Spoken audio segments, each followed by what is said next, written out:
Larva ఉంది కదా మా ఇంట్లో ఎట్లా ఇట్లుంటాయి దోమలు లార్వా అనేది అవుతుంది కదా ఎవరిది చూసుకోవట్లేదా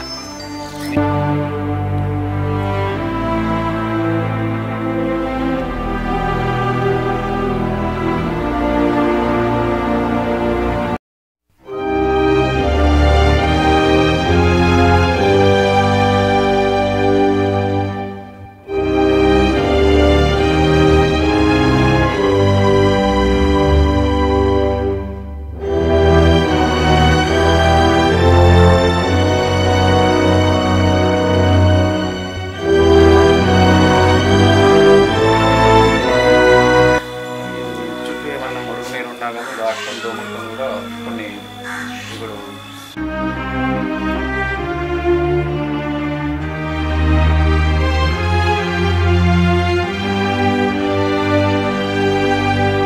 మలేరియా ప్లస్ ఇవి టైఫాయిడ్ అంటే నీకు వాటర్ కంటామినేషన్తో కలుషితమైన నీళ్ళతో వస్తుంది. అరే మీ మమ్మీకి జ్వరం వచ్చిందంట కదా? అవునరా, మీ బాబాయ్ కూడా జ్వరం వచ్చిందంట కదా? అవునరా. వీళ్ళనే కాదురా, ఇంకా ఊళ్ళో చాలా మందికి జ్వరాలు వచ్చి ఇబ్బంది పడుతున్నారు. ఎందుకంటూ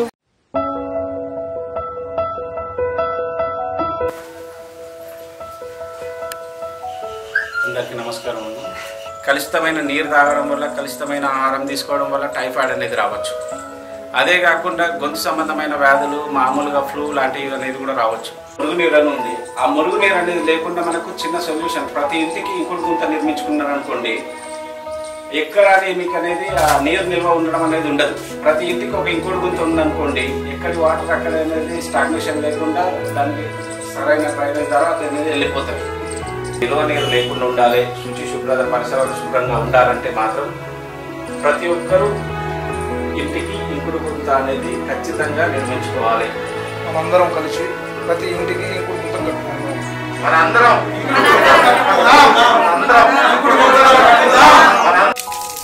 ఆరోగ్యమే మహాభాగ్యం అన్నారు.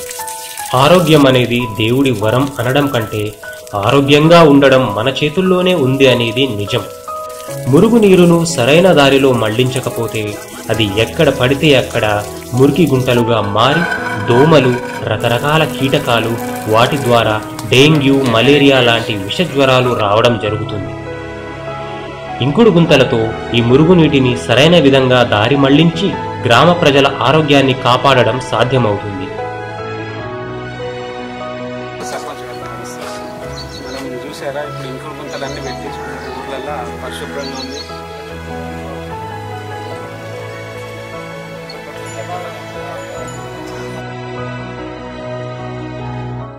ఏంట్రా, అంతా సంతోషమేనా? అంతా సంతోషమేరా. ఇంకుడు గుంతల వల్ల ఇంత లాభాలు ఉంది నాకు ఇప్పుడే తెలిసిందిరా. అవునరా, ఇంకుడు గుంతల వల్ల ఎన్ని లాభాలు ఉంటాయని మన ఊరిని చూసినాకనే తెలిసింది. ప్రతి మనిషికి శుభ్రతే ముఖ్యం, అది ఇంకుడు గుంత వల్లనే సాధ్యం. పరిశుభ్రత ఇంకుడు గుంతతోటే సాధ్యం రా. అవునరా.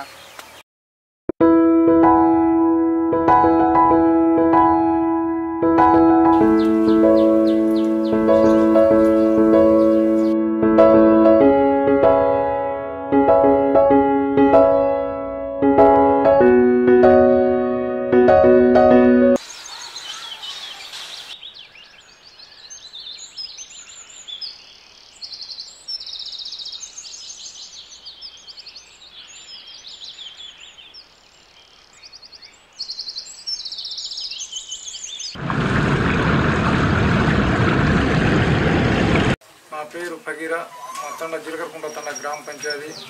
మా ఊర్లో గతంలో ఇంకుడు గుంతలు లేక జనం అందరూ ఇబ్బంది పడి రోడ్ల మీద నీళ్ళు వచ్చి దోమల వల్ల చాలా మందికి జ్వరాలు కానీ అనేక రోగాలు కానీ వచ్చి పిల్లగాలు చిన్నపిల్లలు కూడా మురికి చేతులు పెట్టుకొని అంత ఆగం ఉండేది. తర్వాత మేమందరం నేర్చుకొని ఒకరు అనుకొని 10 మంది ఒకరోజు గ్రామ సభ పెట్టుకొని దాని ఇంకుడు గుంతలు అంతా కట్టించుకున్న తర్వాత ఏ ఇంట్లో కూడా కట్టుకున్న చోట బురద అనేది లేదు. పైన ప్లాట్ఫారం కట్టినాం, దాని మీద ఒక బురద కానీ ఏది దోమలకు కానీ దేనికి కానీ బురద లేకుండా ఇంకుడు గుంటలు కట్టుకోవటం వల్ల కొంతమంది జనాలు తగ్గి ఇప్పుడు అనంతరం కొద్దిగా జ్వరాలు పెద్దగా రాకుండా జనాలందరూ అనుకూలంగా ఉండి మా గ్రామంలో ఇప్పుడు కొద్దిగా అనుకూలంగా ఉండి జనాలు ఇప్పుడు కొద్దిగా సుఖంగా ఉంటున్నారు. గతంలో జ్వరం వచ్చి చాలా మంది ఇబ్బందులు పడేది. ఇప్పుడు ఆ ఇబ్బందులు పడకుండా ఇంకుడు గుంతలు ఒకటి అందరం అనుకొని కట్టుకుంటే దానివల్ల బురద లేదు, దోమలు లేదు, ఏదున్నా అమ్మటే పైన ఒక ప్లాట్ఫారం కట్టినాం, దాని మీద పెట్టి నీళ్ళు ఎంత నీళ్ళు ఉన్నా కానీ భూమిలో ఇంకుతుంది. దానివల్ల మాకు ఇంకుడు గుంతలు కొంతమంది బోర్లు పడకుండా ఇప్పుడు బోర్లు కూడా కొన్ని పడే అవకాశాలు ఉన్నాయి. పడుతున్న ఇంకుడు గుంతలు కట్టడం వల్ల చాలా మాకు అనుకూలంగా ఉంది.